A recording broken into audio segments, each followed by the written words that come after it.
Hey, time travelers! This week we're traveling to Orlando and are going to take a look at the Carolwood Pacific Railway, two freight cars, a lobby space in one of Wilderness Lodge's buildings, and how they're all related. This story starts around the turn of the century in the small town of Marceline, Missouri, with a young boy who loved steam trains, art, and performance.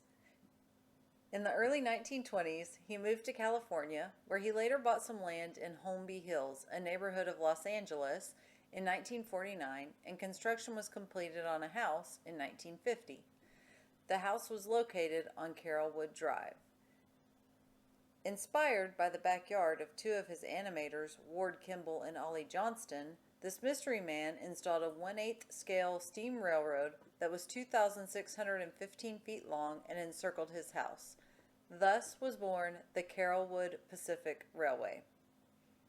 The railway included a miniature train that was rideable and was complete with a steam locomotive named the Lily Bell after his wife. The first test run of the miniature railroad was on December 24, 1949, in which the Lily Bell and its tender were first test run on a small loop of track during the studio's Christmas party in front of the staff. It pulled a set of freight cars as well as a caboose that was almost entirely built by our mystery man. Who is this man, you might be asking? Well, it was none other than Walt Disney.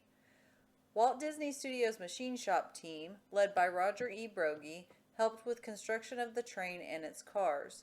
The locomotive's design was chosen by Disney after seeing a smaller locomotive model with the same design that was based directly on copies of the blueprints for the Central Pacific No. 173, which was a 440 steam locomotive that was rebuilt by the Central Pacific Railroad in 1872. Under Broggie's guidance, Disney helped build several parts for the Lily Bell locomotive, including its smokestack and headlamp. Most of the machining was done by Broggie's machine shop team, and the wooden cab was built by Disney personally. Disney ran the Lily Bell on the Carolwood Pacific Railroad for the first time on May 7, 1950. The CPRR's train cars consisted of 6 cast metal, wood grain pattern gondolas, 2 boxcars, 2 stock cars, a flat car, and a caboose made of wood from the studio's prop shop. All of the cars, except for the caboose, were stored in one of the tunnels on the CPRR. The caboose got its own special storage space. It was stored in a barn where Disney monitored and controlled the CPRR's track. The barn evoked memories of the barn that was on Walt's family farm when he was growing up back in Marceline. The barn had a centralized traffic control board, which had several lights designed to indicate the presence of trains along the railroad's route, and its switches could also be electronically controlled from this board. The Lily Bell could pull a train with up to 12 adult passengers, but it did not have brakes. Due to its lack of brakes, the locomotive was set in reverse if it ever needed to stop quickly. The Backyard Railroad attracted visitors to Disney's home, where he invited them to ride and occasionally drive his miniature train. The Carolwood Pacific Railroad closed to the public in 1953 after an accident. Disney finally removed the tracks for the CPRR in 1964, and the original Lily Bell was stored in the studio's machine shop. However, Disney wasn't done with trains. This backyard railroad, along with earlier train layouts he built, inspired Walt to include railroad attractions in the design for Disneyland in Anaheim, California. These are now commonplace in all the Disney parks around the world.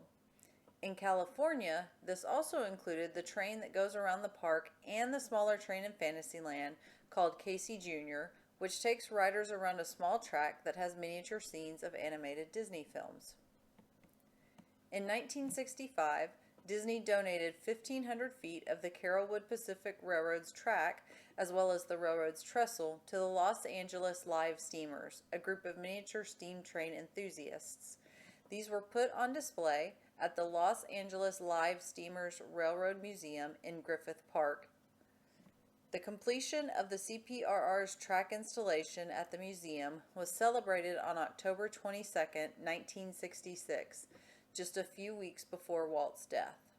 The route utilizing that track became known as the Disney Loop. In 1968, Lillian Disney donated the rest of the CPRR's track to the Los Angeles Live Steamers. The original CPRR track on the Disney Loop has since been removed and replaced with newer, more durable track. In 1999, Walt's Carolwood barn, the CPRR's former control center, was relocated to the Los Angeles Live Steamers Railroad Museum as well. Bill Evans, the original landscaper of the Disney residence and several Disney theme parks, arranged for Walt Disney Imagineering to provide a landscaping plan for the barn's new site. On July 19, 1999, Diane Disney Miller, Disney's daughter, participated in the rededication ceremony for the barn. Since 2009, the CPRR's Lily Bell, some of the freight cars, and the caboose have been on display at the Walt Disney Family Museum in San Francisco. Okay, you might be asking, what does this have to do with Wilderness Lodge? Wilderness Lodge is part of the Walt Disney World Resort in Orlando, Florida. It opened on May 28, 1994, and its design was inspired by turn-of-the-century national park lodges and features both natural and Native American elements. The main building was modeled after the Old Faithful Inn at Yellowstone Park. It even includes an artificial geyser and hot springs. The main building is a beautiful space, especially at Christmas, and if you ever get a chance, make sure to stop by and look around. My personal favorite part of the main building is the 82-foot fireplace that represents the colorful rocks of the Grand Canyon.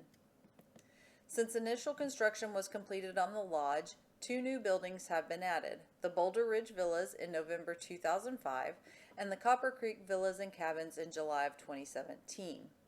We, however, are specifically interested in the Boulder Ridge Villas, which you get to from the main building by going out some doors by the gift shop. The villas are modeled after lodgings built by railroad workers in the late 19th century. As such, the main building for the villas has railroad artwork and memorabilia on display, including 2 train cars. What might these cars be and why are they on display? They are none other than 2 cars from the CPRR. They are displayed inside a room aptly called the Carolwood Pacific Railroad Room. If you want to see just a small part of Disney history that inspired design for Disneyland, then stop by and take a look. Until next time, travelers.